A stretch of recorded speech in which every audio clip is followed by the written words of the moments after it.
Warning: our YouTube channel and its videos may contain scenes, language, and content that may not be appropriate for all audiences.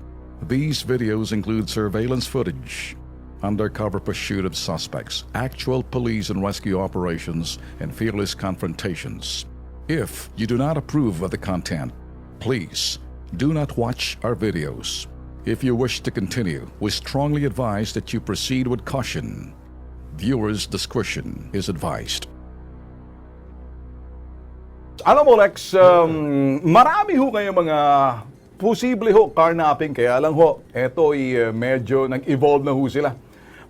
Kuminsan ho, ang carnapping defined as forcibly taken or stolen while parked, pero kuminsan, carnapping na ho yun kapag ho, hiniram mo, hindi mo sinauli sa takdang panahon, pwede ka masampa ng kasong carnapping. Alam na ho yan, kasama ho. Ngayon, sa online, ibinebenta ho yung mga kuminsan mga hot cars.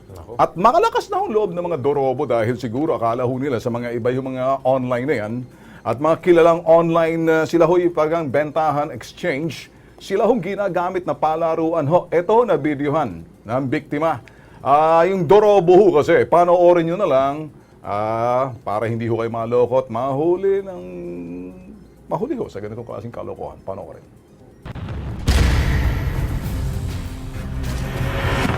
Sa panahon ngayon, everything is just within a click away. Ibig sabihin, pwede ka na maghanap at bumili ng kotse sa pamamagitan ng paggamit ng inyong gadget. Pero mabilis man ang paraang ito, gaano ba ito kaligtas? Si Stephen, hindi niya tunay na pangalan, empleyado ng isang logistics company. Noon pa man, ay pangarap na niyang magkaroon ng kotse. Ako naman kasi excited akong magkaroon ng kotse. Yun yung pinaka goal ko na kung may gusto ako, paghihirapan ko.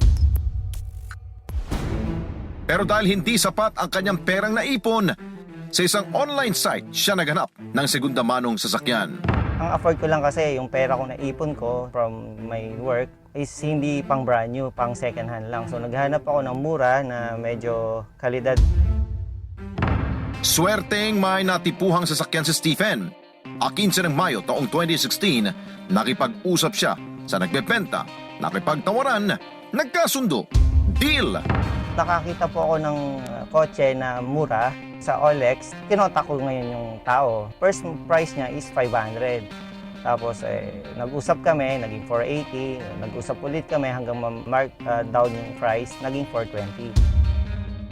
Ang inaakala niyang swerte sa pagkakabili ng kotse, magkakaletse-letse pala. Nito lamang adjust ng Enero, plano niyang ipalit sa pangalan niya ang naturang sasakyan. Pero nang sumailalim na ito sa macro etching ng Highway Patrol Group na isa sa mga requirement, lumalabas na ito'y karnap na sasakyan. Ang mga ipinakita niyang mga dokumento, lahat ay peke. Na mental block ako. Naramdaman ko yung pinaghirapan kong pera, na punta sa wala. Yung pawis ko, yung nagtipid ako, yung minsan hindi na ako kumain ng gabi para ma-save ko yung pera. Parang lahat na lang na mental block na lang lahat ako. Ang hindi alam na nagbenta sa kanya ng kotse na nagpakilala sa pangalang Monica Reyes Pardo, sikreto siyang ibinibidyo ni Stephen habang sila'y nagtatransaksyon. Hindi niya po alam na binibidyo ko siya kasi yung cellphone ko is may application siya or capable siyang parang spy cam. Yung ginagamit ko lang kasi yun purposely na parang sa akin lang security if ever kasi malaking transaction. Nasa huli man ng pagsisisi, umaasa si Stephen na sa pamamagitan ng videong nakuha niya, mabigyang hustisya ang kanyang sinapit at mapaliit ang mundo ng dorobo. Paalala ng Highway Patrol Group, siguraduhin isailalim muna sa motor vehicle inspection sa kanilang mga tanggapan ang mga planong bibilhing segunda manong sasakyan.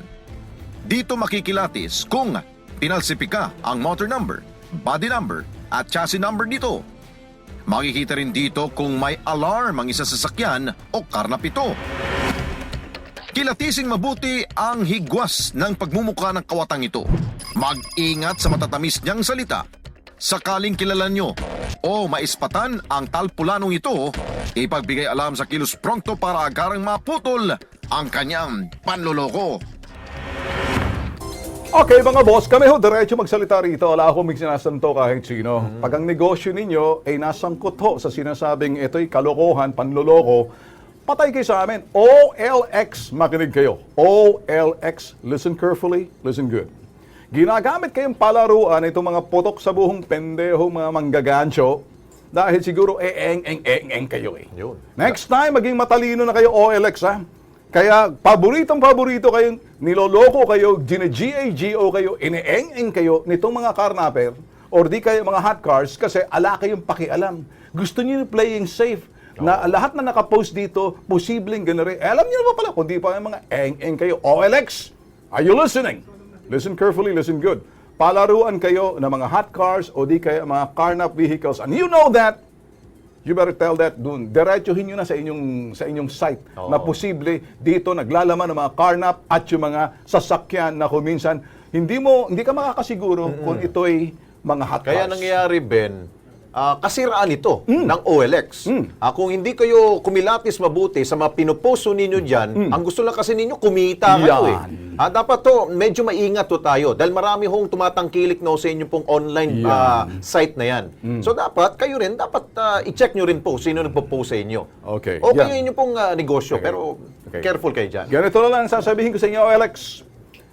Kukunan namin kayo ninyo yung pahayag para magpaliwanag. Titingnan ko kung paano kayo ngingiwi ng kanyang bibig. Gusto ko makitang hugis na mukha ninyo pagpapaliwanag. Baka ngingiwi kayo kapareho ng isang nagngingiwi dyan pag sige, ganito lang sasabihin ko. Nakahanda kaming kunin ang panig ninyo kung gusto nyo, kung ayaw nyo, ala kaming pakialam.